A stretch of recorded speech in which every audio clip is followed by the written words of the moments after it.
Monsieur Benjamin Stanislas Kalombo, bonjour. Bonjour, monsieur Chefita. Nous venons de sortir d'une audience au Conseil d'État. Est-ce que vous pouvez nous dire de quelle affaire il s'agit? Il s'agit de l'affaire Aprodec Asbel contre le ministre des Affaires étrangères. Et qu'est-ce que vous reprochez au ministre des Affaires étrangères? Donc, nous reprochons au ministre des Affaires étrangères de n'avoir pas, en tout cas en ce qui concerne l'audience d'aujourd'hui, de n'avoir pas exécuté dans les temps l'arrêt rendu, un premier arrêt rendu par le Conseil d'État le 23 juin de cette année, enfin de l'année passée, donc le 23 juin 2015, concernant l'accès au dossier administratif relatif aux échanges de correspondance entre l'Office national du Croire et l'ambassadeur belge en poste à Kinshasa, donc en République démocratique du Congo. En quoi est-ce que cette histoire concerne les Congolais?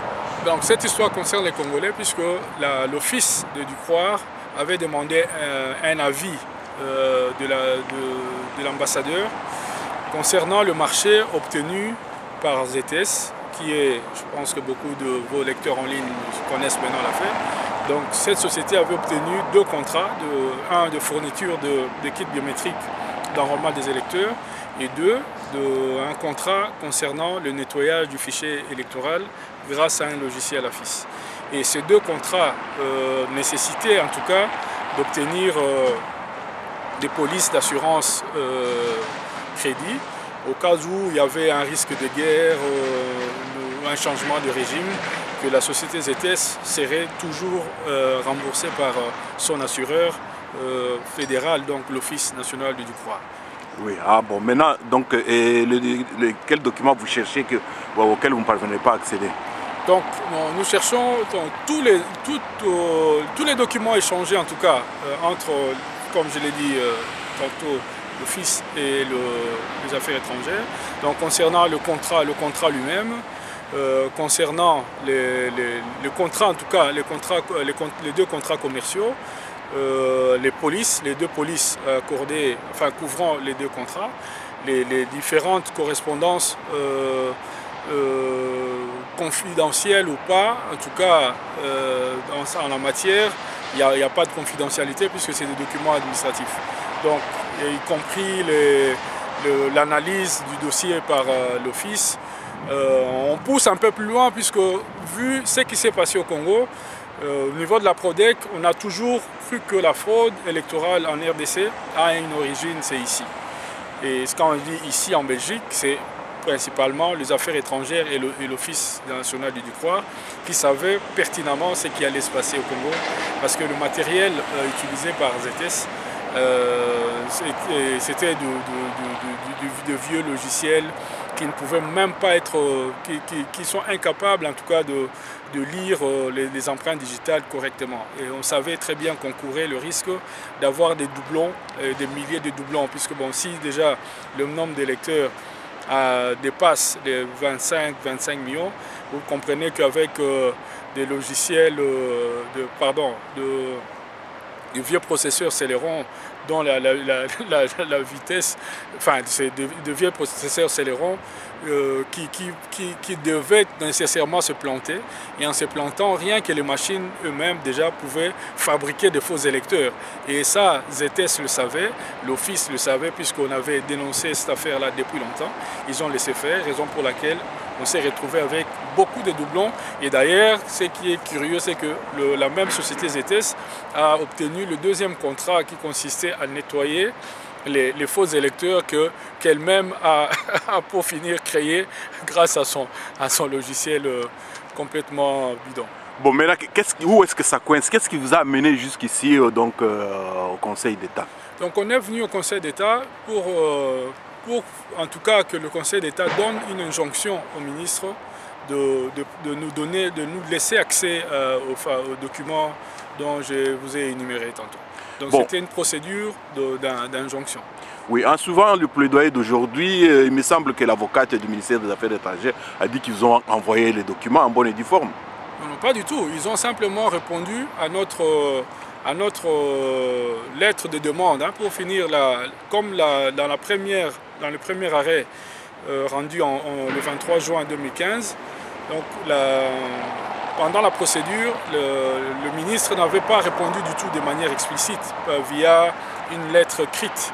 Donc il s'était tu du début à la fin, prétextant même que le document n'existait pas. Donc raison pour laquelle l'arrêt rendu au mois de juin annulait la décision implicite et quelque part obligeait le ministre à prendre une décision explicite. Et maintenant, c'est cette décision explicite qui a fait l'objet de débat ici. Et quelle a été la décision du Conseil d'État aujourd'hui? Donc, le Conseil d'État n'a pas encore pris sa décision. On a plaidé. C'est en délibéré? Après l'affaire en délibéré, oui. Après l'affaire en délibéré. Donc la partie adverse avait donné ses arguments, disant simplement qu'elle avait répondu de manière explicite, en refusant de manière explicite, et que ce refus explicite en tout cas rendait notre demande irrécevable, puisque le Conseil d'État n'était pas compétent de statuer quand une décision de production des documents était explicite. Et malheureusement pour nous, entre guillemets, l'auditeur principal avait suivi dans son rapport, avait suivi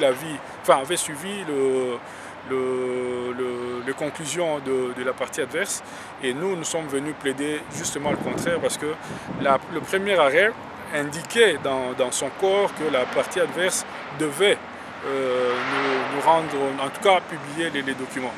Et on va voir comment la Chambre va rendre son deuxième arrêt. Bon, en attendant l'arrêt, un petit commentaire par rapport au processus électoral actuellement en cours chez nous. Est-ce que vous pouvez donner une information à nos lecteurs? C'est toujours ZTS qui va fournir le matériel ou pas pour l'actuel processus électoral en cours en 2016? On n'a pas beaucoup trop d'informations, mais tout ce qu'on sait, c'est que ZTS est toujours dans les parages. Ils ont été déjà en 2012 et en 2013, et nous pensons que le régime, comme on dit, on ne change pas une équipe qui gagne, bien en l'espèce, on ne change pas une équipe qui triche très bien. Et donc je crois qu'on est parti encore pour un tour si cette société obtient encore un marché concernant les élections en République démocratique du Congo, d'où l'importance des affaires que la PRODEC mène devant les cours et tribunaux pour finir que cette mafia qui nous impose des dirigeants qui n'ont pas été votés, que ça cesse, quoi, parce que ça dure depuis 2 cycles électoraux et on ne va pas encore aller dans le 3e cycle avec la même bande. Voilà. Ok, bien. Et prochain rendez-vous par rapport à cette affaire? Donc en principe, la Chambre va rendre sa décision dans le mois. Et comme je crois que vous avez suivi vous-même, donc la Chambre nous a indiqué qu'il fallait absolument, vu les pièces, vous avez vu le nombre de pièces fournies pour une même décision. On a présenté en tout cas les affaires étrangères nous a transmis 3 pièces différentes pour la même décision. Ça veut dire que les documents ont été falsifiés à souhait, où les dates ont été